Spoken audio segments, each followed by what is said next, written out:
in favor of such more genuine morality.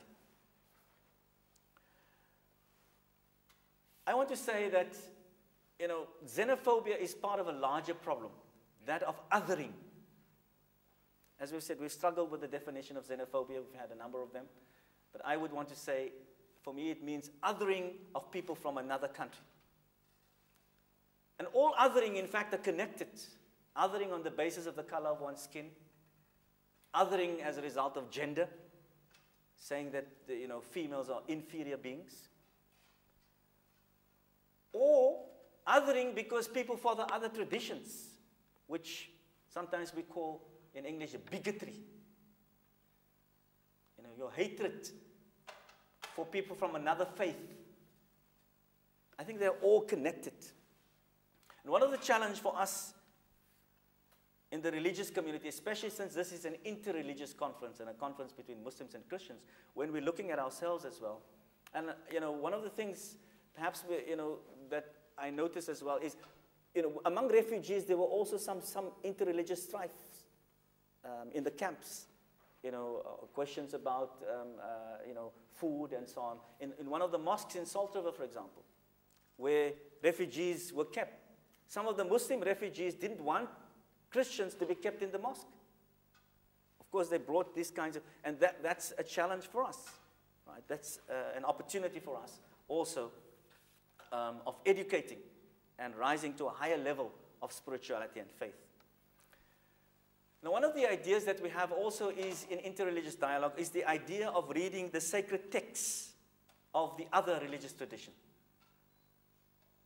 Now, this is not a new and a novel phenomenon. Regrettably, however, our interreligious history is replete with endeavors aimed at refuting and rebutting the authenticity of each other's sacred texts. One of the most well-known examples from my own faith is the Spanish Muslim scholar Abu Muhammad Ibn Hazm, who died in the year 1064. He wrote maybe one of the first encyclopedias on comparative religion called Al-Fisal fil Ahwa wal Milal wal Nihal, an analysis of world. And of course, he has this argument which has now become hegemonic of tahrif, accusing Christians of having corrupted and distorted the original texts that they received from God. I think if we are really sincere about interreligious dialogue, we have to deal with these difficult and troublesome issues, because these are the issues that filter down into our perspectives of the other. I do believe, though, a much more healthy starting point of building love and compassion is also to look at other texts with more compassionate eyes. And I've looked, for example, at the question of xenophobia and looked at what kinds of healing can I derive from Islamic theological resources. We've heard from Ubuntu. But I also was moved to look at the Bible and to be informed by my Christian colleagues about their resources. And I found this wonderful text from Hebrews chapter 13, verse 2. It reads as follows: "Be not forgetful to entertain strangers, for thereby some have entertained angels unawares."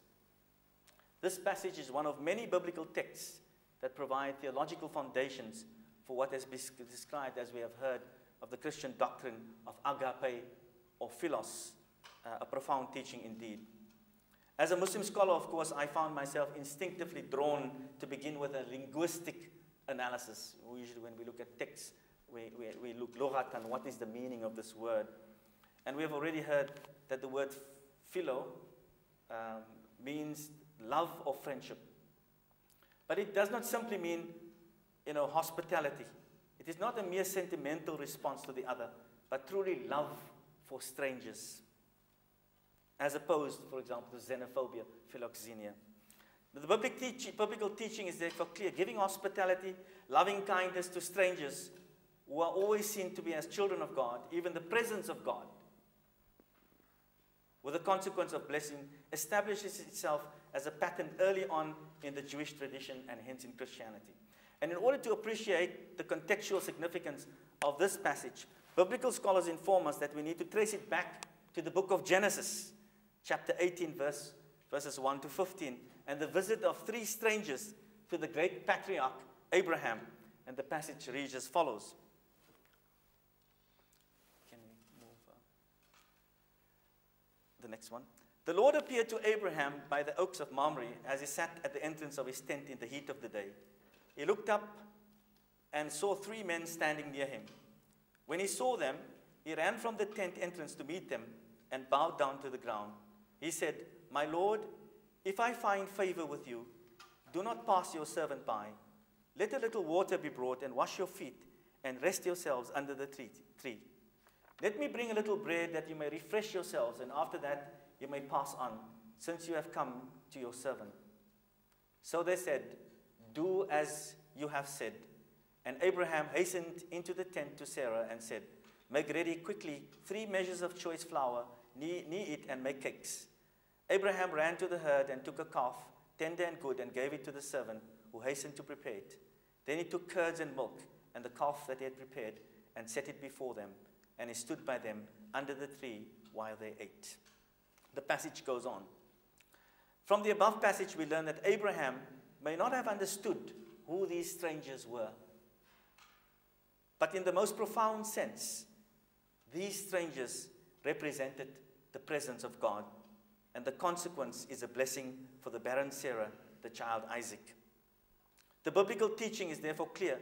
Giving hospitality and loving kindness to strangers, who are always to be seen as children of God, even the presence of God, establishes itself as a pattern early on in the Judeo-Christian tradition. The biblical teaching is profound, that whenever a stranger presents him or herself to us, we are to see them as holy ground and do the distinctive and humane thing, which is to share a meal with them. So the sharing of meals, which I believe to be at the heart of all of our faiths, is what is seen as the way to God, the way in which God speaks to people beyond any barriers that they set up. And a theologian has thus wisely said, and I quote, "We eat our religion," unquote. And that is in many ways literally and profoundly true. I want to conclude then with a challenge. I believe there is an urgent need for both Christians and Muslims to work together in devising a comprehensive and sustained program of civic education to nurture our future generations with this core ethic of Ubuntu, Philoxenia, and Ta'aruf. For me, the litmus test of a truly good South African lies in the extent to which she or he is willing to embrace the other, wherever the other may be, white, black, or so-called foreigner. I want to conclude with a quotation from a very important woman in our country called Graça Machel, who is supposedly a foreigner, married to President Mandela. 10 years ago, Graça said the following: "Building electric fences and high walls at the borders are not going to keep people out of South Africa. This is definitely not a solution. If people are desperate, they will find ways of getting to South Africa. South Africa can and will never be able to develop as an oasis on its own.